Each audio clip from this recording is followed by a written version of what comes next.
but at what cost? They're as scared of the militias as they are of ISIS. Frontline correspondent Ramita Navai investigates. Tonight at 9 on Arizona PBS. Explore new ideas and new worlds here on Arizona PBS, a community service of Arizona State University. See this playset? There used to be a pickup truck sitting there, a truck I didn't use and didn't want. So I donated it to public television, and they took care of everything. In addition to supporting my favorite programs, I earned a tax deduction.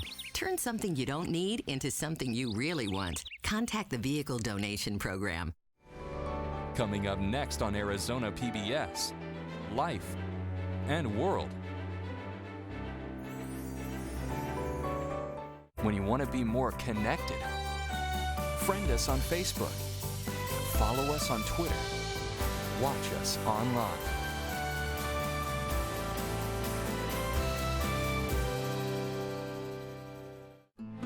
Coming soon to Arizona PBS.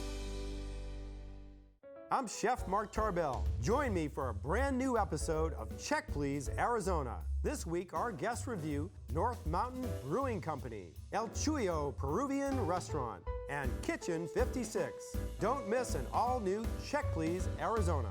Thursday night at 7 on Arizona PBS.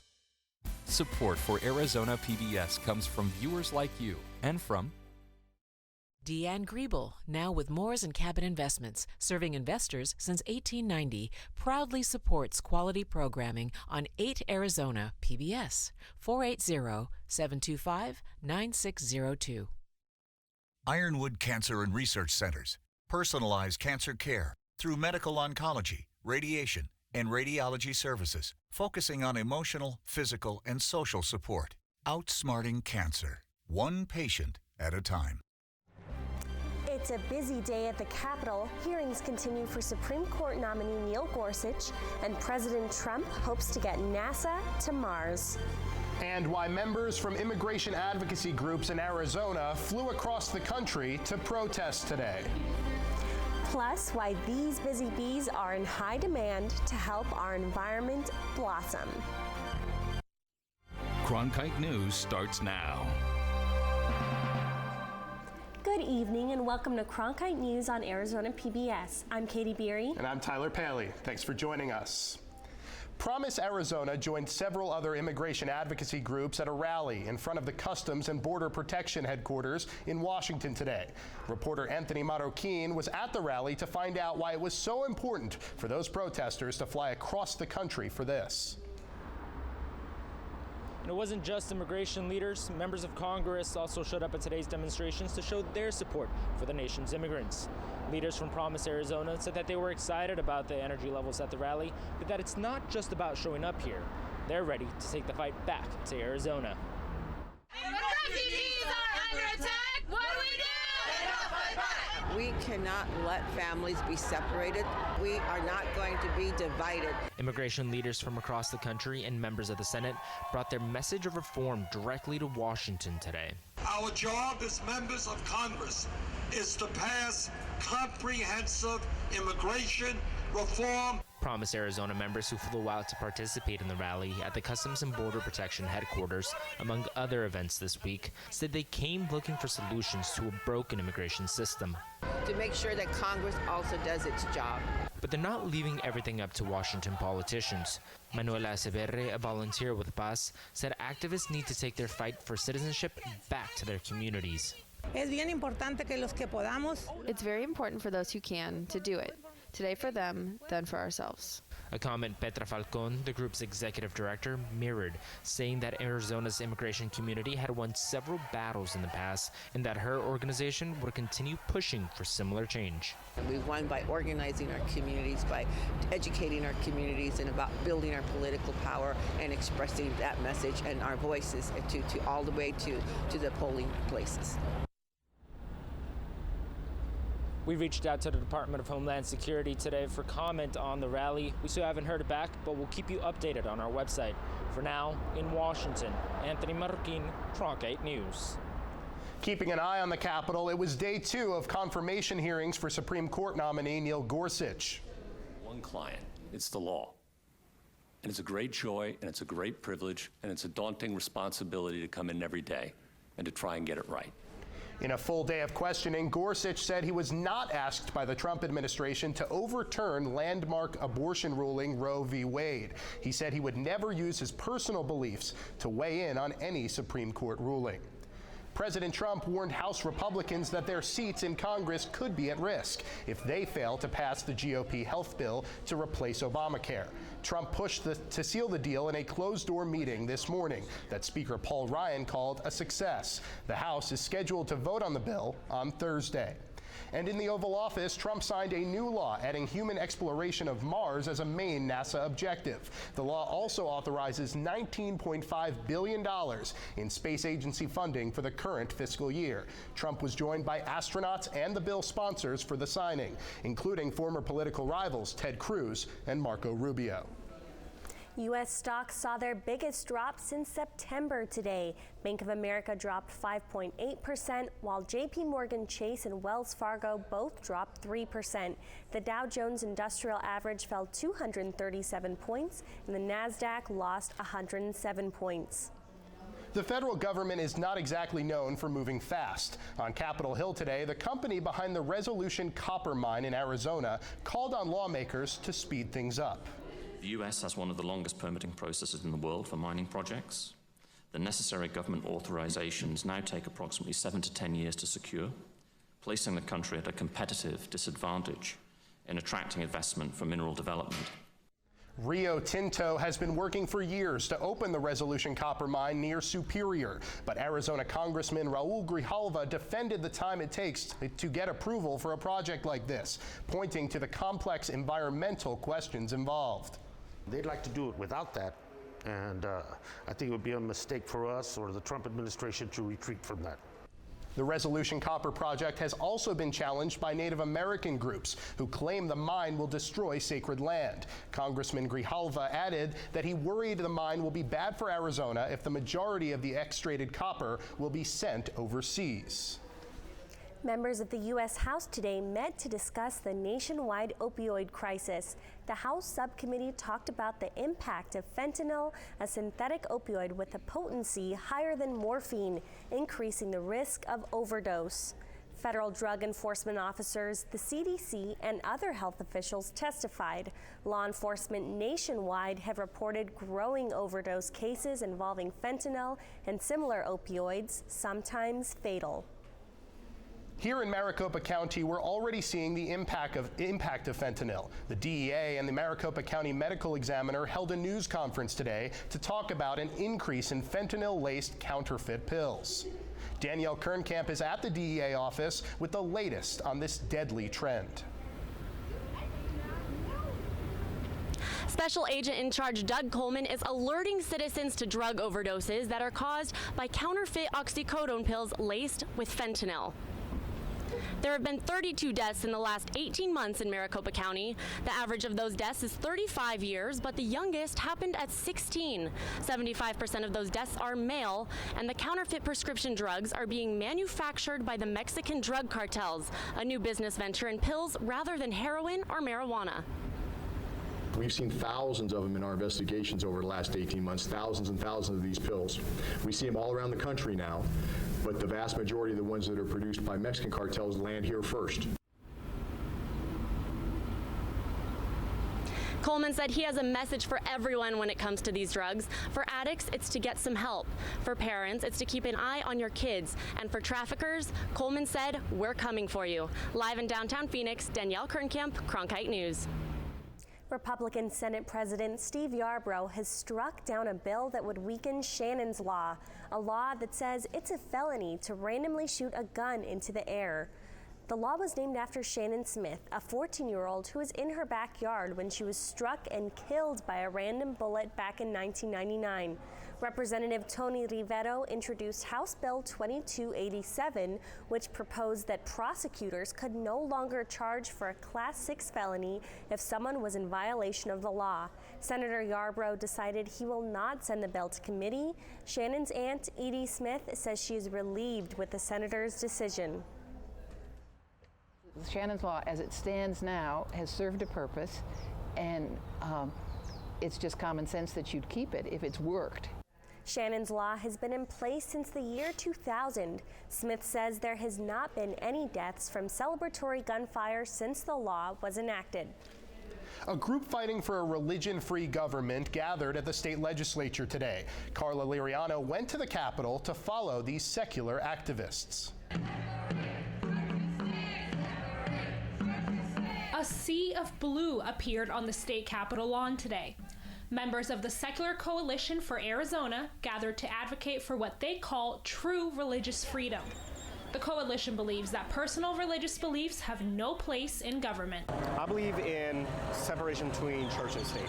Among them were atheists, agnostics, and even religious activists like Redeem Robinson. Now, although I have religious beliefs, I identify myself as a Christian, I just believe that when it comes to policy making, you keep your religious beliefs separate from the laws that you're trying to pass. The group spent the day touring the grounds and meeting with legislators to advocate for secular policy like death with dignity and science-based education in schools. Secular values are American values. But the Arizona Center for Public Policy believes religion does have a place in politics. It informs how we all live out our daily lives. So religion has a role in politics from the standpoint of how it guides people, how it informs people, how they look at issues of the day. Robinson says using that moral guide shouldn't blur the lines between church and state. I guess I'm more progressive Christian with more progressive thinking. In Phoenix, Carla Liriano, Cronkite News. The group also led both chambers of the legislature in secular invocations this afternoon in place of the daily prayer. While drinking from school water fountain isn't that appealing, but could it also be unsafe? Coming up on Cronkite News, why school districts around the valley are testing for lead in their water systems and how this could impact your child. And how researchers are turning hits on the football field into concrete data to diagnose concussions. I think I finally found my hallelujah. I've been waiting for this moment all my life now. All my dreams are coming true, yeah. I've been waiting for this moment. It's good to be alive right about now.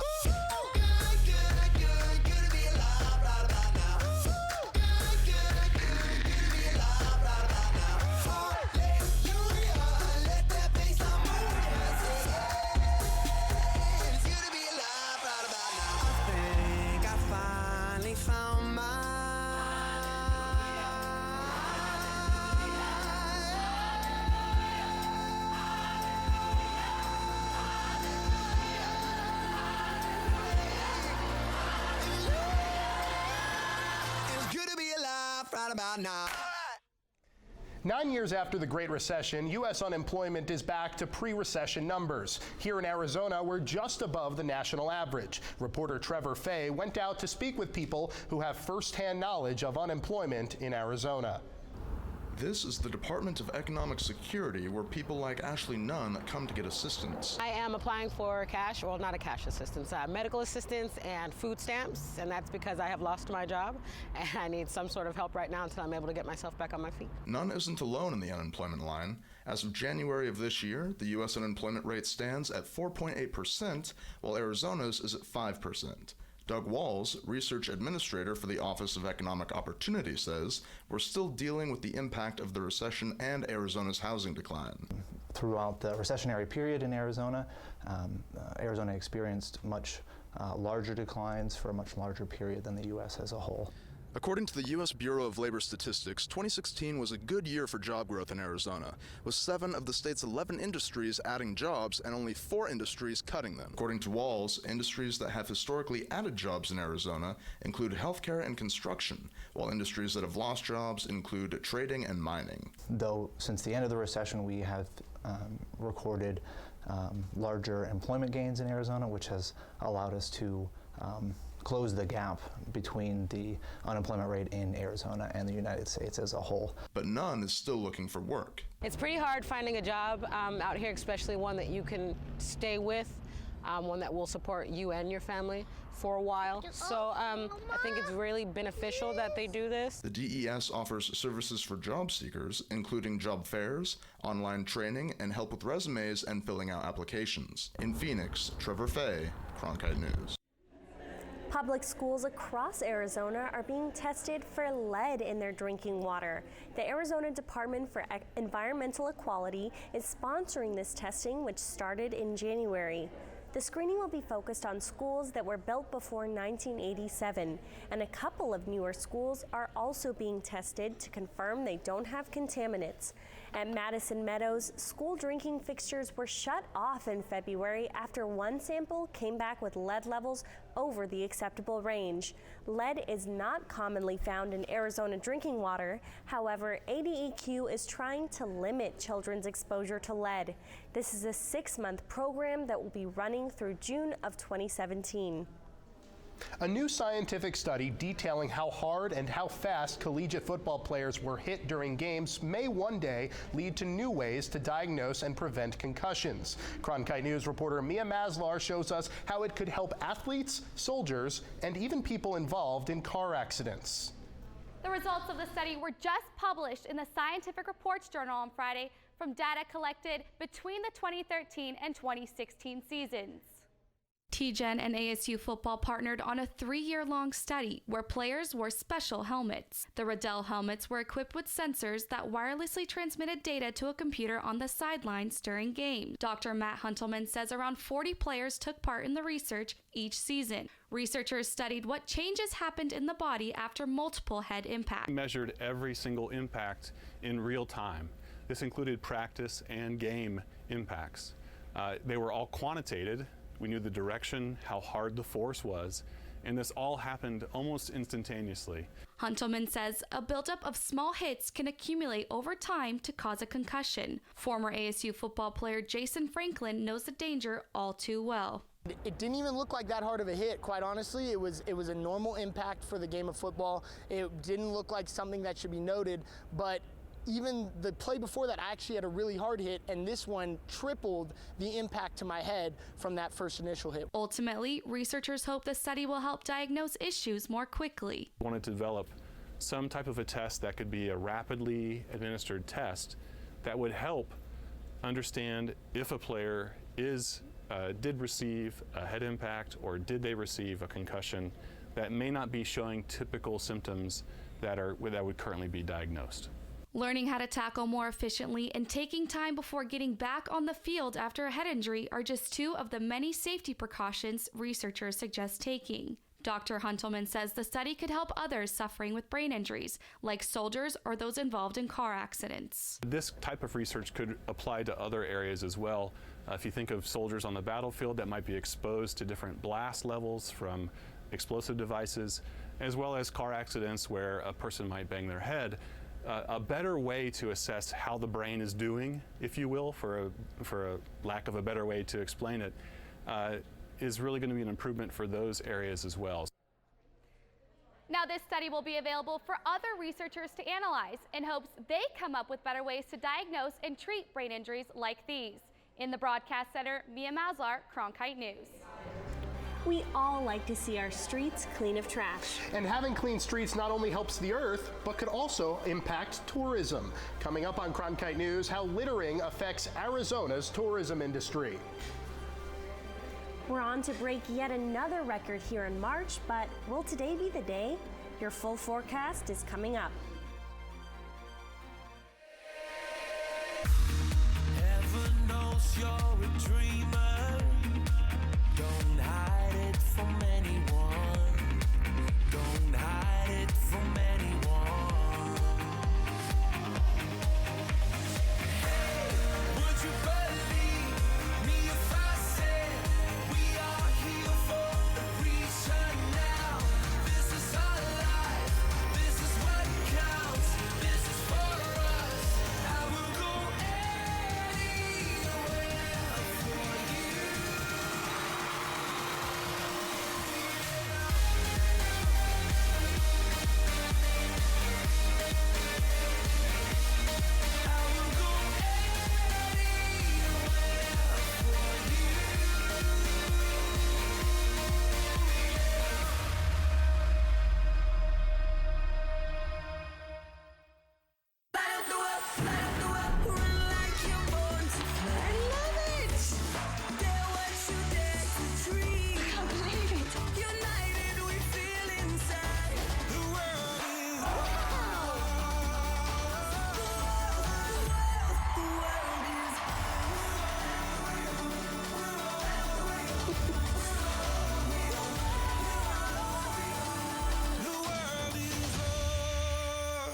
Lost Lake Festival was announced as a new music festival coming to Arizona.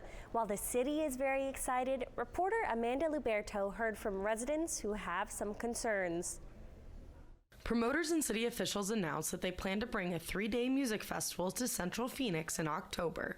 Mayor Stanton said at the unveiling how excited he is for Lost Lake Fest, call Arizona home. Though the music festival has 6 months before it opens its doors to Steele Indian School Park, residents have expressed concerns through social media. Phoenix resident Jessica Riley is most worried about the light rail and out-of-towners in her neighborhood. People get on for free and ride, which, is probably not a big deal in itself, except for the fact that a lot of people do it, and then they mingle into the neighborhoods, and so we do have a higher crime rate. Superfly, the minds behind Bonnaroo and Outside Lands, 2 of the nation's most successful music festivals, thought it was time for something this size to come to Phoenix. The city of Phoenix has seen more music festivals come to the valley in the past few years than it has ever before.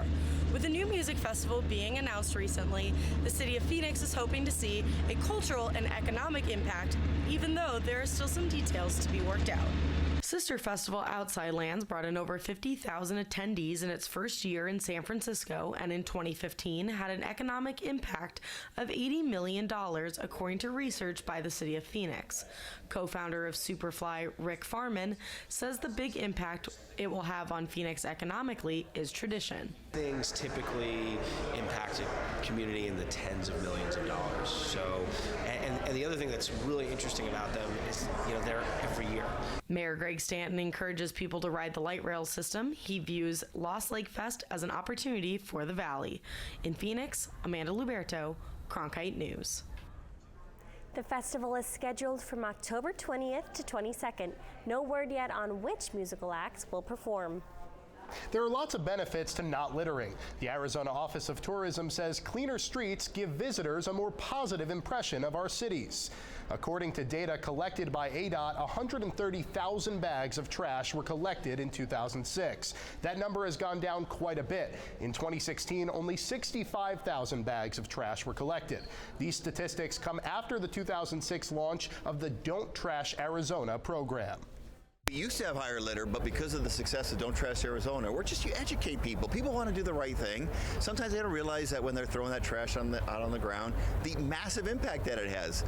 Taxpayers spend $3 million every year to have the litter removed from Maricopa County freeways. $21 billion is brought in every year by the millions of people who visit Arizona. The tourism industry generates thousands of jobs. So without people coming back to visit Arizona, jobs will be cut. And summer weather has come early here in Arizona as temperatures continue to hit record highs. Allison Gargaro is in the Weather Center tracking another potential record day. Allison, how hot is it going to be? Well, we hit 90 degrees today in Phoenix. That means we tied the record for most consecutive days at 90 degrees. Or above in March. The last time this happened was back in 1972. Unfortunately, it doesn't look like we will be breaking that record tomorrow because we see a low pressure system on the coast of California that's heading right over into Phoenix. It's going to bring heavy clouds and possible rain showers and snowstorms up in the high country. Across the state right now, we're seeing temperatures in the high 60s up in the Grand Canyon, 88 in Lake Havasu, and 72 in Prescott.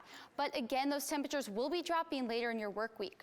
We do see full cloud cover on Wednesday and 85 degrees. Those rain showers are going to be heading into the valley late Wednesday night and into your Thursday, dropping the temperature to look at this 70 degrees. But thankfully, the sunshine will be coming back for your weekend and 80 degrees. Allison Gargaro, Cronkite Weather. Well, spring is officially here, and as flowers begin to bloom, bees head to work. Coming up on Cronkite News, why these busy bees from Arizona are hard at work in another state. All right.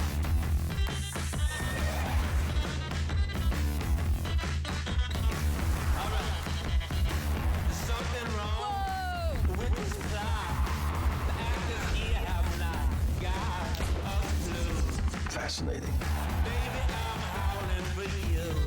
You know, sometimes I wish I wasn't so beloved.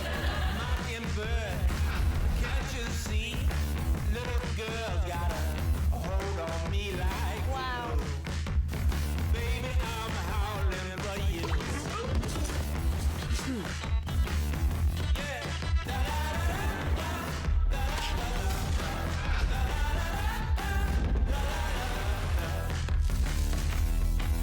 It's literally one for the history books. Enjoy.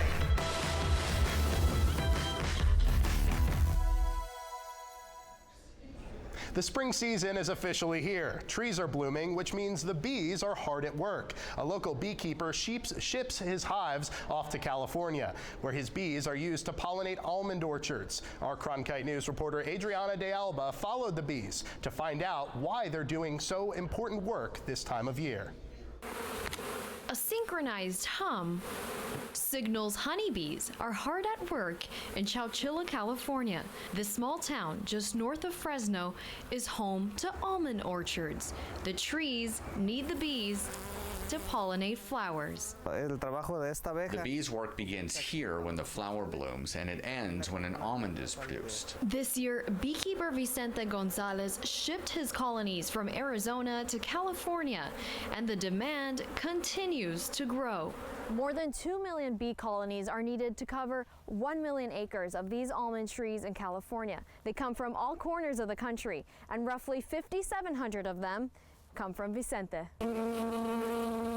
Bees are critical for not just almonds. Bees are utilized in a lot of pollination of tree fruits, other vegetable crops. Bee brokers like Ryan Cousins connect bee colonies with the farmers that need them. We try to keep them healthy, so when they come to this paradise of flowers, they take advantage and do what they need to do, which is to produce food for us. This hard-working bunch serves a great purpose to build their hives and help us survive. Their short lives will only last an average of 40 days in the spring. So next spring, a new buzz will fill the air of these orchards. In Chowchilla, California, Adriana de Alba, Cronkite News. Check out Cronkite News on Facebook to learn what you should do if you're stung by a bee. Cronkite News is proud to be the news division of Arizona PBS. Here's what's coming up on Arizona Horizon and the PBS NewsHour. On the next Arizona Horizon, how to avoid being a victim of email attacks by foreign hackers. And there's a new locally developed test for Lyme disease that could mean a quicker and more accurate diagnosis. I'm Judy Woodruff. On the next NewsHour, highlights and analysis of day 2 of Judge Gorsuch's Supreme Court confirmation hearing. That's Tuesday on the PBS NewsHour. That's it for Cronkite News tonight. Thanks for joining us. For top Arizona stories anytime, go to cronkitenews.azpbs.org.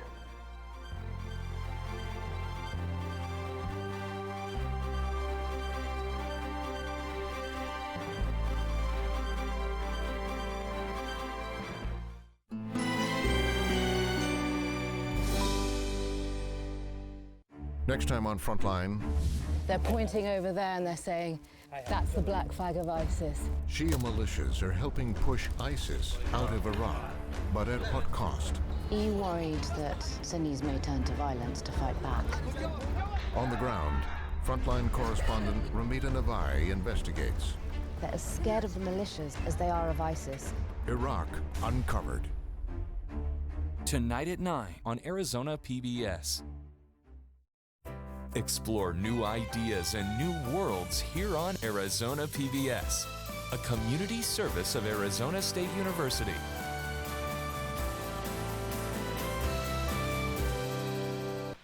See this playset? There used to be a pickup truck sitting there, a truck I didn't use and didn't want. So I donated it to public television, and they took care of everything. In addition to supporting my favorite programs, I earned a tax deduction. Turn something you don't need into something you really want. Contact the Vehicle Donation Program. Coming up next on Arizona PBS, Life and World. Don't forget that you and your collectibles are the stars of this show. Between $2,000 and $2,500. In excess of $15,000. Wow. It's close to $10,000 right now. Well, $100,000 wouldn't even be a down payment on this painting. Oh, good. Never thought it'd be that. $1,200 to $1,500 at fair market value. Join us for the next taping of Arizona Collectibles. Go to azpbs.org/collectibles to submit your items today. Coming soon to Arizona PBS. Next time on The Coroner. Single stab wound. Looks like it's to the heart. A wealthy estate owner is found murdered. Must have put up a bit of a fight. The victim was trying to sell a priceless instrument. Napoleon's violin. And suspicion falls on members of the family. He had a malicious streak. The clues aren't adding up. You're supposed to be trying to kill me? But Jane may have the answer. It's obvious. Is it? The Coroner. Thursday night at 8 on Arizona PBS. Hi, I'm Amy Brenneman. My family and I are enthusiastic fans of public media. Public television and radio strengthen our democracy. They educate our children and empower us all to be lifelong learners. Each PBS and NPR station is a local nonprofit organization committed to the local community. Public media belongs to you and me. It's up to us to protect this essential national treasure. Information on how you can help is found at protectmypublicmedia.org. Support for Arizona PBS comes from viewers like you and from Yupa's Thai Kitchen in Tempe features fresh, authentic Thai cuisine and vegetarian Thai dishes served in a homeland-style decor atmosphere. Open for lunch and dinner 7 days a week. Information at 480-839-0576.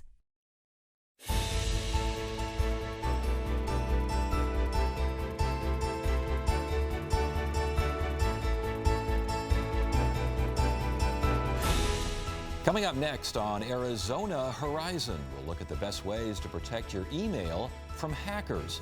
Also tonight, a promising new test to diagnose Lyme disease is being developed in the Valley, and the Phoenix New Times is devoting its next issue to stories about local immigrants. That's next.